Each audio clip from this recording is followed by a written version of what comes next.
Now, Sports Talk with Brodes. Here's Hunter Brody.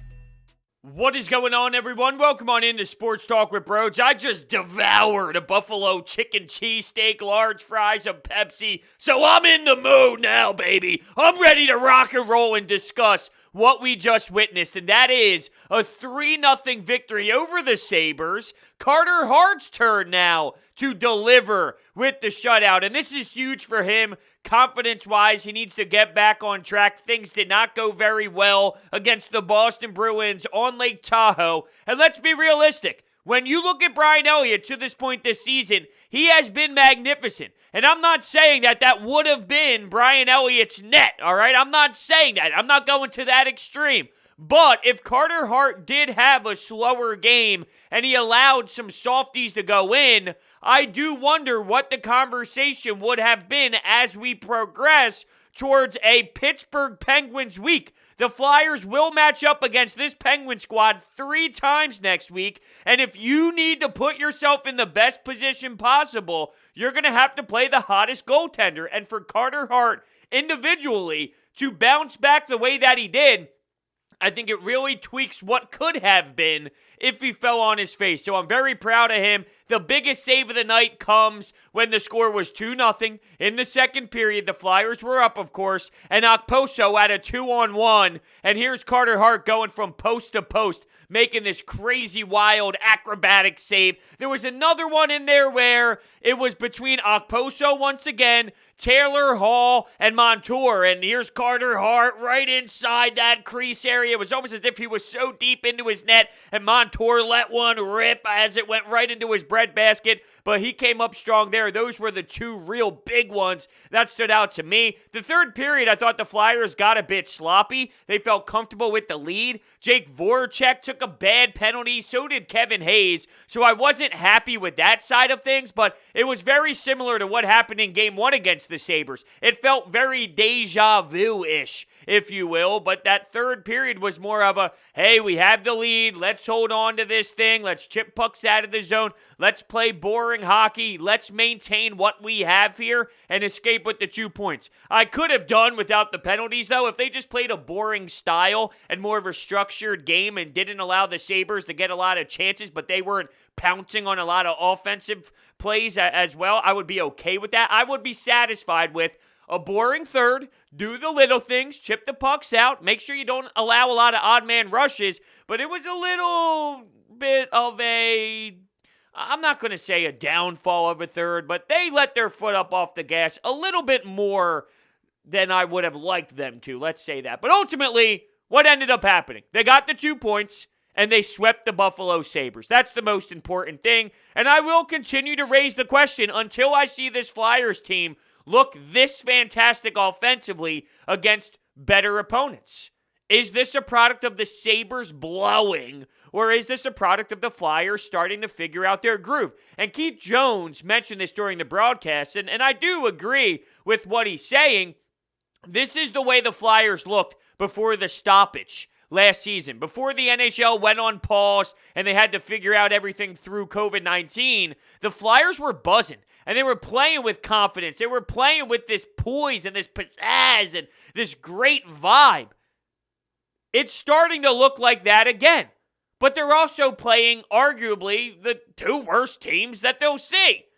So I don't know what it is. I don't know if they're figuring it out or if their teams are that much of an abomination. I thought Jack Eichel would help out this Sabres team to some degree, but he looked pathetic. It honestly felt like he didn't even feel like being out there on the ice. And to start the scoring off for the Fly guys, here's Sean Couturier, seconds into the second period, just manhandling Jack Eichel from the neutral zone into the offensive zone. He had one hand on his stick, protecting the puck with his body, putting the puck into space, and then beating Jack Eichel with ease. It wasn't even a competition.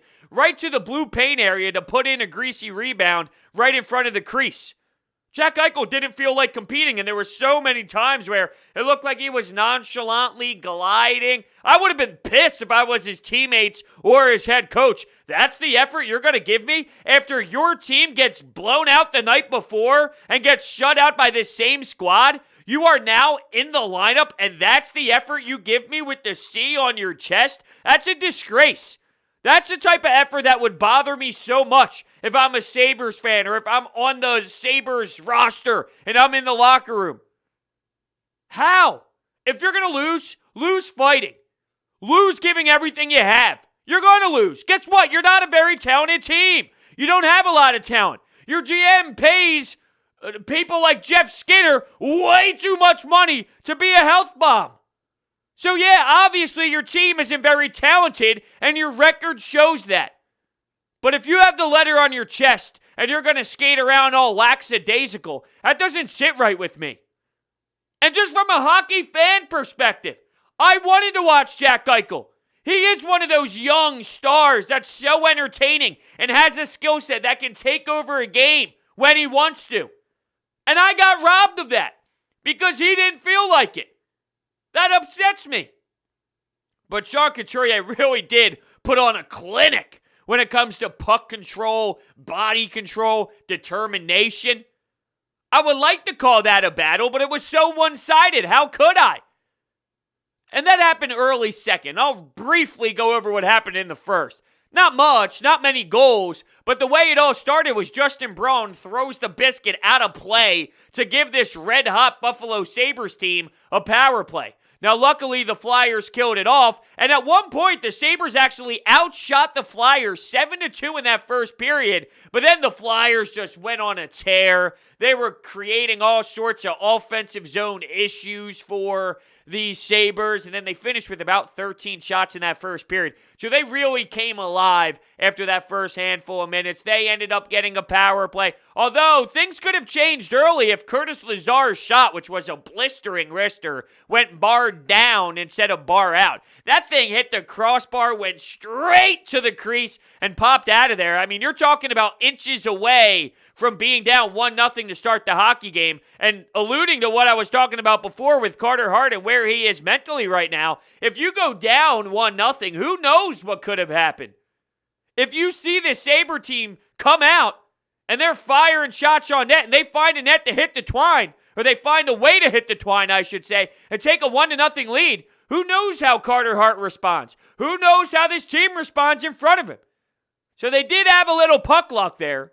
But you can make the argument that so did the Sabres, because down the other way, here's Claude Giroux who cranks iron. He hits the pipe, and I feel like I can put that on repeat because every single damn game, I swear to God, Claude Giroux at some point is hitting the pipes.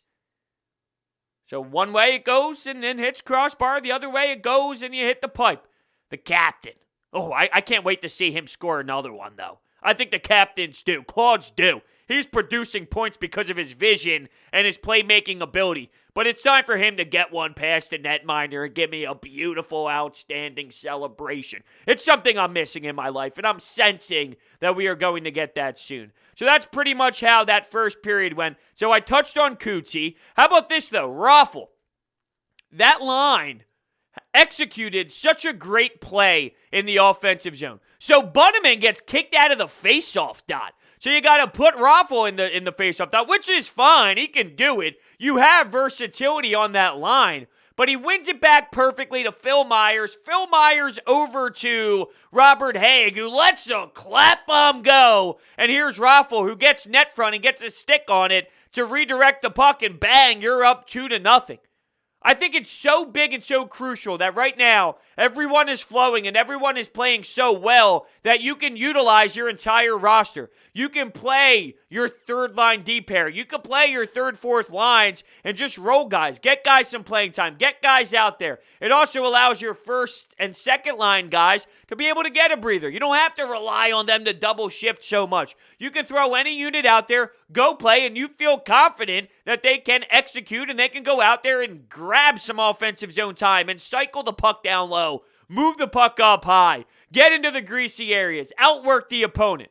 Now, once again, it can work against the Buffalo Sabres. Can it work against the Pittsburgh Penguins? I don't know. I don't really know what to make of this Penguins team. There is some sort of jolt in their franchise once they hired Ron Hextall and Brian Burke, and they were pretty vocal about the direction of their organization.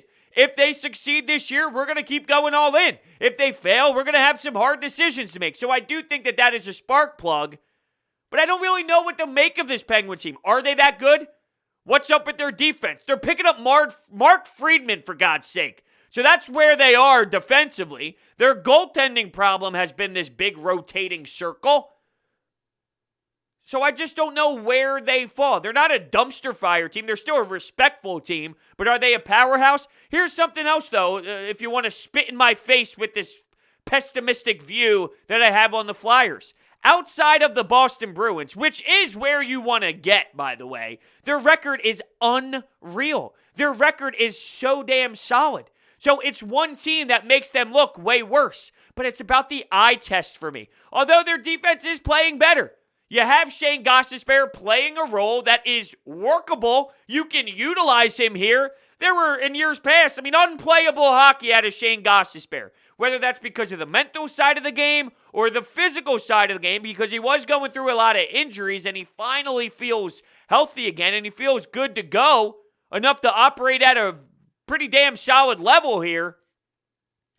You have a player that can play. I think he's more realistically of a 5-6 type of defenseman on a team that is structured properly. This team, maybe he does deserve to log top 4 minutes based off of personnel and based off of your alternatives. But he's giving you very serviceable numbers. He scored in the last 2 games. He didn't score tonight, but he still logged in 20 minutes or so, right around that 20-minute mark out of Shane Gostisbehere. Ivan Provorov, I thought, had a very strong game, and he was a big piece to that third goal. He was smelling blood, skating around everybody, and there's no way that anyone in the NHL, unless your name is Connor McDavid, Austin Matthews, Leon Draisaitl, unless you are a superstar in this league, there's no way in hell that you should have that much time and space to go all the way around the net, come around the other side, rip a short side shot on net, pick up the puck. Now you're moving the puck up high. Like, he dominated that shift where it eventually got to Joel Farabee at the top of the blue line. He saw JVR put his stick down, and here's JVR doing JVR things. He's tipping the puck and redirecting the puck into the net with his backhand, which is wild, but he can utilize his twig in so many different ways. He's so talented in that area. That gave the Flyers a 3-0 lead, but it all started with the defense. It all started with Ivan Provorov and what he allowed that team to do. The Sabres were dead tired. There's nothing worse than getting stuck into your own zone. Once you get stuck in a shift like that where you can't move, it feels like you're in quicksand. You're huffing and puffing, and in the back of your mind, you're thinking, oh, we're done. Oh, we're totally going to allow a goal now, because you can smell that the opposition is feeling it. That's what the Sabres were doing. They had a long shift, stuck in their own zone, and bang, bang. JVR continues this hot stretch that he's on, and that was pretty much it for the goal scoring. But I thought Ivan Provorov was solid. I thought Shane Gostisbehere deserves recognition once again. Phil Myers back in the lineup, and I told you yesterday after breaking down that first Sabres game, there's no way in hell that he deserves to be out of the lineup. There just isn't a way. You cannot keep him out of the lineup. He deserves a lot of playing time. He's going to have some problems. He's going to make mistakes, and he might have a tough night at the office. Until there's 2, 3, 4, 5, 6 games in a row where it's unplayable, my man deserves to play. He is a top 4 defenseman for you right now.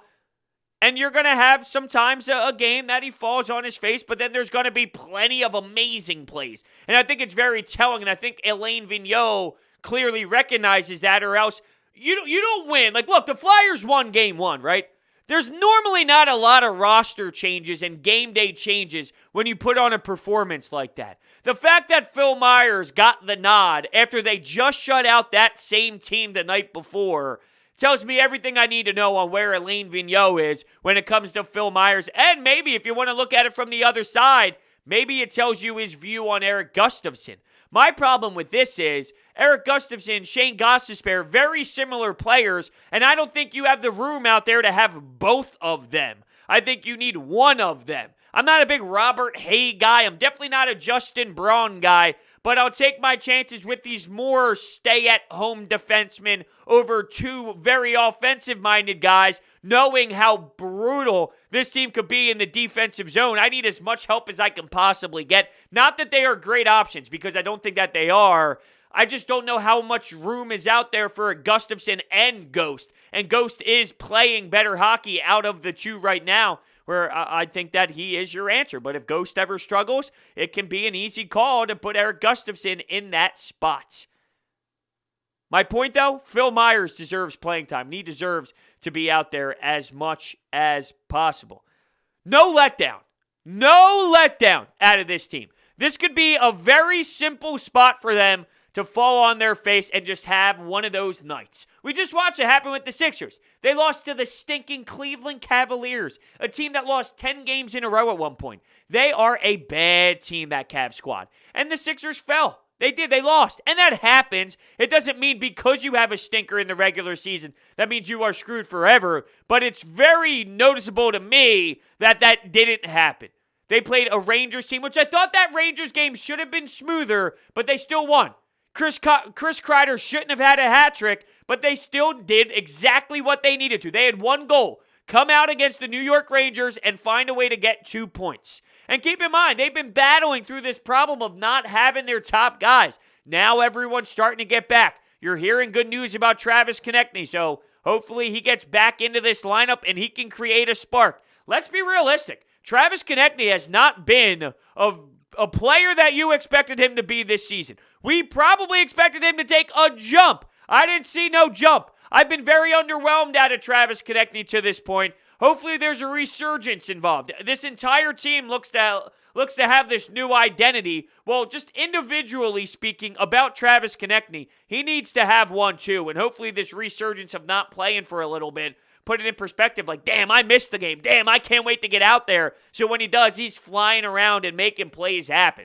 I love the fact, though, that this team did not overlook the opponent. They straight up just dominated the opponent. And that's a sign of a good team. A team that sees an opponent that stinks, that's not good, laughable record. And you go on the road in an empty building and control it. Controlled it. I know the third period might not scream control, but because you're up 3-0, look, I didn't like the sloppiness, but sometimes that's how it goes. You get the lead, and then you play a boring style of hockey where the other team is more on their toes, you're on their heels, but you're just playing structurally sound. Even though it wasn't perfectly structurally sound, guess what? They made it out of that third period without allowing one goal. So I'll take that any single day of the week. You know what else I'll take? Orbit Energy and Power, because they are the best in the business. And with over 20 years of experience in the solar industry, they are home to your solar experts in residential and commercial projects. They are dedicated to making sure that your project is completed easily and properly by using high-quality materials and trained professionals to get the job done right. Their solar program eliminates your electric bill completely. They offer flexible financing solutions such as $0 down. They also provide water purification systems, backup energy services, battery storage, and more. So check out their information. It is all down below. Alain Vigneault, after the game, talked about his 700th win, which is such a great milestone to hit. Said he's missing something, and that's the Stanley Cup. Oh, give me the goosebumps, AV! Give me the damn goosebumps! He's had his opportunities. He had his chance against the Boston Bruins when he was in Vancouver. He had his chance with the New York Rangers against the LA Kings. Come on, hockey gods, give him one more chance and let it be in that orange and the black, damn it. 700 wins, though. Very impressive career, very impressive milestone, and I can't wait to see what the future of AV brings to this franchise. He also touched on Carter Hart and really praised him for that third period. Sure, yeah, no doubt. I still think, though, my personal belief is what he did in that second period stood out to me way more. And it was really that 2-on-1 play, and it was also when he was in the blue paint, he was deep into his net, and Okposo threw a puck out in front of the net. Taylor Hall was there. Montour was there. That stood out to me more, even though I recognize what happened in the third. And by the way, Taylor Hall, when Buffalo signed Taylor Hall, I thought that they would take a nice step forward and be this competitive team. Whew. Now, luckily, it's not as if Taylor Hall is tied there forever. My guess is he's out of town real soon. But it is crazy because for the level of player that Taylor Hall is, for him to be on so many teams to this point, isn't it a little weird? You go from Edmonton, you're in New Jersey, then you're in Buffalo, he was in Phoenix or in Arizona, I should say. Or no, was it why am I having a little bit of a brain mess right now? It was the Phoenix Coyotes. Now it's the Arizona Coyotes, right? Or was it the Arizona Coyotes and now it's the Phoenix Coyotes? No, it's Arizona now. But regardless, the guy's hopping around all these teams. He's a fantastic player. He beat out Claude Giroux the other year for MVP of the damn league. I just find it crazy that he's hopping around town. And speaking of players, though, who's moving around town, the Flyers are being tied to the Nashville Predators for going out and maybe making a trade for a nice defenseman in Eichel. I'm very curious if Chuck Fletcher, is going to make that phone call and deliver to pick up that defenseman. I want him to, no doubt about it. Here's my problem. I seen him give up a second and a third for Justin Braun. So please, do not put together a package that crushes me inside. Find something in the middle ground. They're asking for too much. That's normally how this works. It's like a used car salesman. You go in, you have a number that's super low, they have a number that's super high, and then you meet somewhere in the middle. But please, if you're giving up a second and a third for Braun, do not put together this wild package that makes me want to vomit out my mouth if you go out and get an Ekholm. You could go out and grab it and give him a package that's reasonable. Please don't overbuy. All right, let's get to the Anytime Hotline and hear what the people said about this game. How the hell did we lose 6-1 to this team earlier in this year? This Sabres team is trash. They suck. I mean, the Flyers did what they have to do. Carter Hart had a great game, definitely his best game of this year, and I think it's fair to say that he's been a little shakier than we would like so far this year, but hopefully he can gain some traction after this great shutout win. And the Flyers just did what they had to do. They basically just showed up, and that was too much for the Sabres. Let's see what we can do when we play the Penguins, when we play an actual NHL team instead of a glorified AHL team. Yeah, you're not wrong. This Sabres team is absolutely garbage.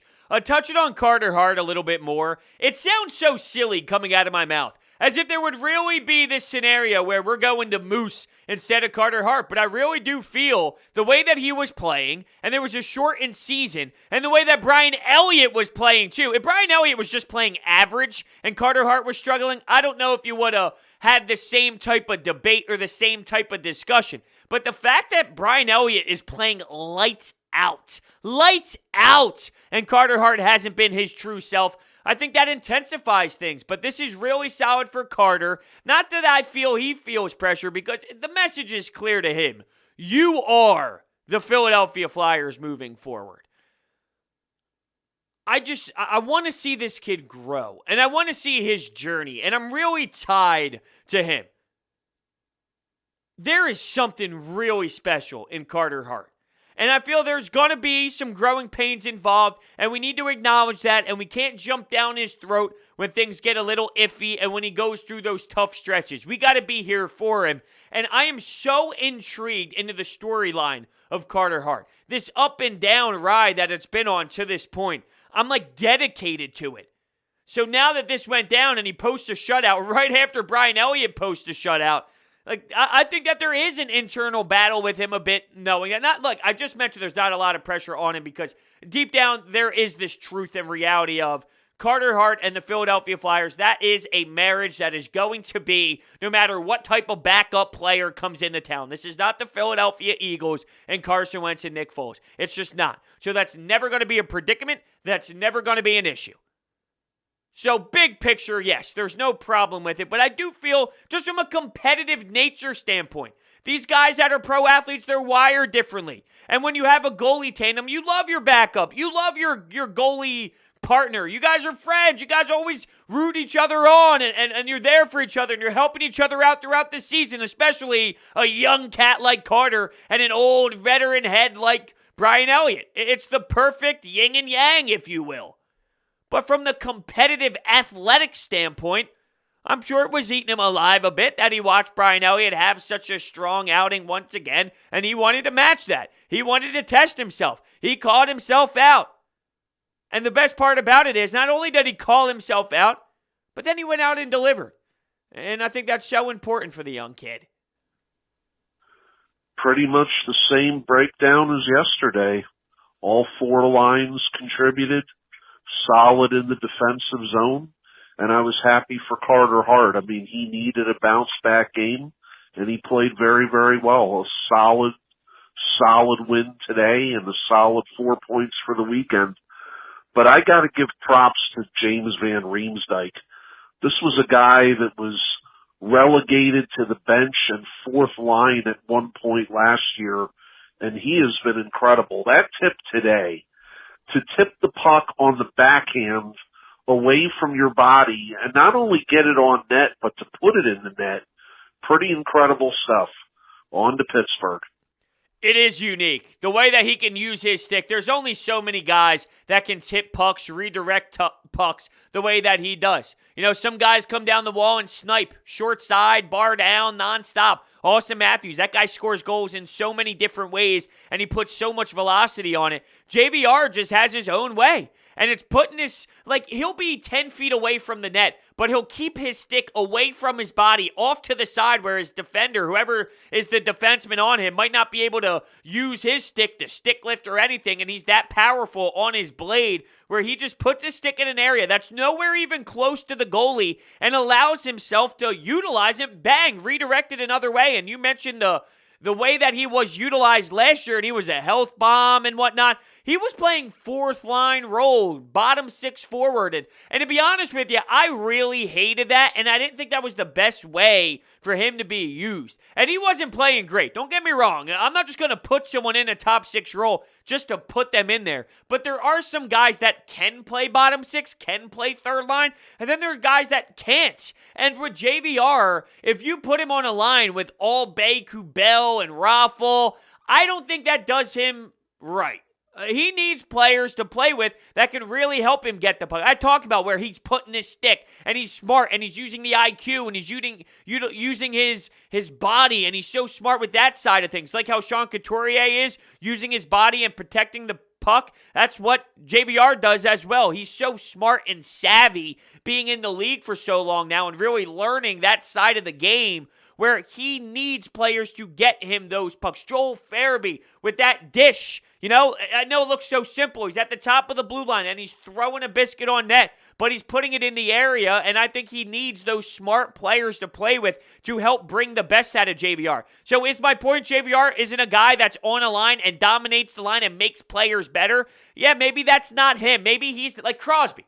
Crosby's the perfect example. I could be on his line and put up 20 goals. You could be on his line and put up 20 goals. Mitch Marner's doing the same thing in Toronto right now. Whoever you play with, you make them better. JVR's not that kind of guy. He needs that guy to help out him. But that's okay because those players are still important. And last year, you didn't get that because of the role he was playing. And I don't think AV utilized his skill set the best way in years past. But a lot of that does have to do with the determination and the will. And knowing that last year was disappointing, and for him to come back and reset his brain a bit and reset everything here in Philly, that's kudos to him for coming in with that right mindset, for sure. Hey, Brodes, it's Connor. Another great win for the Flyers. And like I said yesterday, the boys played well in front of Hart. Hart backed them up. Also, I have a question for you. How do you feel about the 1 point for overtime? I personally hate it. It's just saying, okay, you guys get 1 point just for participating in overtime. That's a funny way to look at it. You know, it's funny. When the Sixers went to OT against the Cavs, I was thinking the same thing. In basketball, there's no overtime points. Why in hockey are there overtime points? And then you go to the shootout. I thought there were times where I liked it, but now that it makes it more, first off, it would make overtime more important, right? If you come out with the win and you come out victorious, the problem is, see, I would like taking away the 1 point thing if there was a way to determine someone getting 2 points where it didn't lead to a shootout. Like, I wouldn't want a shootout to be the difference in 2 points or no points. And I don't want overtime until there's a game winner because that could go on too long. But then again, with 3-on-3 play, you would imagine it would happen quickly. So if they did something like this, 3-on-3 play until the overtime is won, and then the winner gets 2 points and the loser gets 0, I could live with that. I think I could live with it until maybe we do it and we realize it's stupid. Because there was a time when the shootout was fun. It was entertaining. This is better than going on with overtime until there's a score. Or actually, I think they were just ties back then, actually. Wasn't there? It went just to a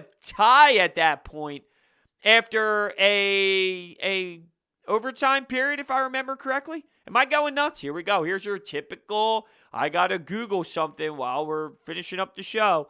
So what was the old NHL overtime regular season rules? The NHL introduced a regular season overtime period of 5 minutes. If the 5-minute overtime period ended with no scoring, the game ended as a tie. Okay. And then it ended up changing to the 1 point and the shootout and all of that. So, yeah, I mean, would you have liked it better if they went back to that, where both teams just gets a point and then you move on? How would you like it if that was the case? I don't know. It's interesting. I'm with you, though. I do think the 1 point, what it does is the regular season and the point total now gets a little iffy. And it allows teams to hang in there. Teams that lose, like if you're on a 5-game losing skid, but you have 3 points because you got to overtime, that's significantly different than being on a 5-game losing skid and getting 0 points out of it. And it's way more damaging. But I like it to be more damaging. I would want it to be worse. It really does put an emphasis more on some of these regular season close battles. I'm here for it. That's a great question, Connor, and I'm here for it. I want them to change it. I want them to go to maybe 2 points and that's it. But what you'd have to do is tweak the overtime. I don't know what would work best. 3-on-3 forever until you get a game winner, and then that team just gets 2 points and the other gets 0. I wouldn't want it to stay the same, and then the winner of the shootout gets 2 points. That I wouldn't like to do. So you'd have to maneuver some things, but that's an interesting question to kind of end the pod on. So thank you so much for the phone call. It's a really good question. So with that being said, we'll see how the Flyers respond. Let's look at my schedule here. They play Tuesday at 7 in Pittsburgh. They play Sunday on Thursday in Pittsburgh, and they play Saturday afternoon, 1 o'clock in Pittsburgh. So we got a nice Pittsburgh 3-game set here. I feel like we're watching a Phillies series. We'll see how they do. Thank you guys so much for listening, and I will see you next time.